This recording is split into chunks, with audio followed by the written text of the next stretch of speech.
लगातार अपडेट्स एक के बाद एक आप तक पहुंचा रहे हैं और ऐसे में हम मौजूद हैं मौलाना आजाद मेडिकल कॉलेज के बाहर, जहां पर पुलिस की मौजूदगी है। लेकिन हमारी सहयोगी प्रियंका लगातार उस इलाके में मौजूद है जहां पर मृतका का परिवार है, उसका घर है, उसके आसपास है। हालांकि एक जिम्मेदार चैनल होने के नाते न्यूज 18 इंडिया एक जो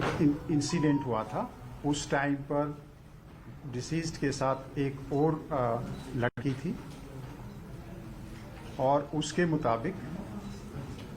ये जो घटना घटी है उस टाइम पर वो थी और उसको कोई इंजरी नहीं हुई थी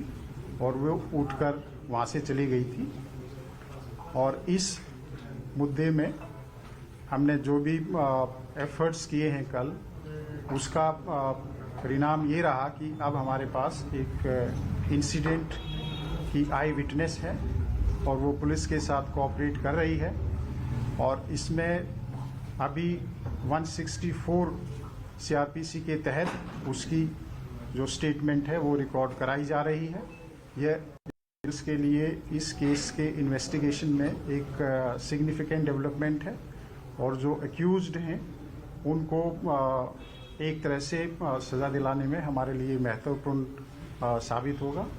इसके अलावा इन्वेस्टिगेशन अभी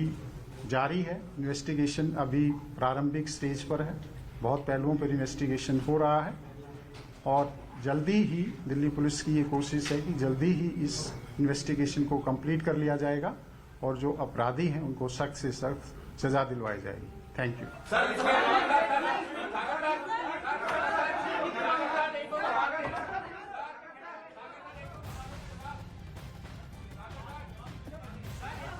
साफ साफ तौर पर सुन रहे थे और जिक्र इस बात का किया गया, जो अकेली चश्मदीद गवाह है यानी कि वो लड़की जो कि मृतका के साथ उस दिन स्कूटर पे थी, वो कोऑपरेट कर रही है, उससे बातचीत करके और पूछताछ करके ये जानकारी लेने की कोशिश की जा रही है कि हादसे के एग्जैक्ट वक्त उस समय आखिर हुआ क्या था। ये बड़ी जानकारी आपको देश के नंबर 1 चैनल न्यूज 18 इंडिया पर लगातार हम आपको दिखा रहे हैं। आपसे थोड़ी देर पहले आपने दिल्ली पुलिस की प्रेस कॉन्फ्रेंस सुनी जिसमें उन्होंने साफ तौर पर यह बताया कि मृतका की दोस्त जो कि उसके साथ स्कूटर पर नजर आई थी, जो कि रोहिणी सेक्टर 23 के नजदीक फूट कला गांव के होटल में मिली थी, जहां पर उसका झगड़ा हुआ था, वो अब पुलिस के साथ कोऑपरेट कर रही है और जानकारी के मुताबिक 164 के तहत उसका बयान भी दर्ज किया जाएगा। पूरी जानकारी लेने की कोशिश की जाएगी कि आखिर एग्जैक्टली क्या कुछ उस वक्त हुआ था, कैसे स्कूटी टकराई और स्कूटी टकराने के बाद किस तरीके से जो मृतका थी वो 10 से 12 किलोमीटर घसीटती चली गई आगे और एग्जैक्ट उस मोमेंट पर क्या कुछ हुआ था, क्योंकि 10 से 12 किलोमीटर वाला जो मामला है वो बात का मामला है। लेकिन जब एक्सीडेंट हुआ था तो कैसे एक्सीडेंट हुआ, कैसे वो डरी सहमी हुई वहां से अपनी जान बचाकर भाग निकली और कैसे वो पुलिस के सामने आई है और क्या कुछ अपने बयान में दर्ज करवाया गया है। जो हत्या की तमाम गुत्थी है वो एक के बाद एक अनसुलझी ही रह गई है, वो सुलझाने में या पुलिस को मदद मिलेगी इस एकमात्र इंसिडेंट के, जो हादसा उस वक्त हुआ है मौके वारदात के गवाह के सामने आने के बाद। और जानकारी के मुताबिक मजिस्ट्रेट के सामने भी वो अपना बयान दर्ज करवाएगी। लेकिन आपको बता दें कि लगातार ये जो मामला है वो और ज्यादा तूल पकड़ता जा रहा है और साथ साथ जो परिवार वालों का गुस्सा है वो भी थोड़ा सा कम होता दिखाई दे रहा है, क्योंकि परिवार वालों की ओर से बयान ये सामने आया है कि आज ही अंतिम संस्कार कराया जा सकता है। आपको बता दें कि परिवार वाले लगातार इंतजार कर रहे थे पोस्टमार्टम रिपोर्ट की। उनका ये कहना था कि जब तक पोस्टमार्टम रिपोर्ट सामने नहीं आ जाती तब तक अंतिम संस्कार नहीं किया जाएगा। लेकिन इस वक्त हम मौजूद है मौलाना आजाद मेडिकल कॉलेज के बाहर, जहां पर आपको बता दें कि पुलिस की टीमें, कई टीमें यहां पर मौजूद है और फर्स्ट हाफ के बाद यानी कि 1 बजे के बाद माना यह जा रहा है कि पोस्टमार्टम रिपोर्ट पुलिस को सौंप दी जाएगी और उसके बाद ठीक आधे घंटे बाद जो बिटिया का शव है यानी कि मृतका का शव है वो परिवार वालों को सौंप दिया जाएगा। परिवार वाले भी यहां पर मौजूद है और उसके बाद ये जो शव है वो करण विहार इलाके मंगोलपुरी ले जाया जाएगा, जहां पर पूरा परिवार बिटिया के शव का इंतजार कर रहा है, मृतका के शव का इंतजार कर रहा है। और आपको बता दें कि वहां से उसके बाद पूरे पुलिस की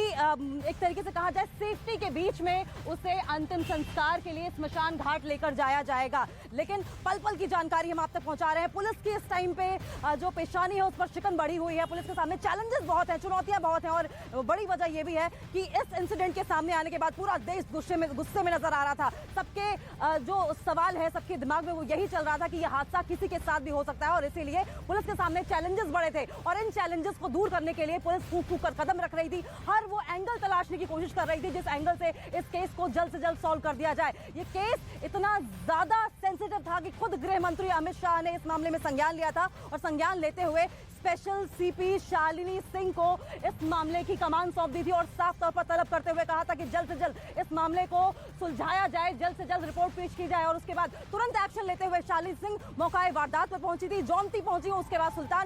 सुल्तानपुरी के बाद वो पहुंची कृष्ण विहार, बुद्ध विहार, फूट कला, सेक्टर 20, 21, 22 और पूरा केस जल्द से जल्द सॉल्व करने की कोशिश पुलिस की ओर से हो रही है। सुल्तानपुरी की घटना में एक नया तथ्य हमारे सामने आया है,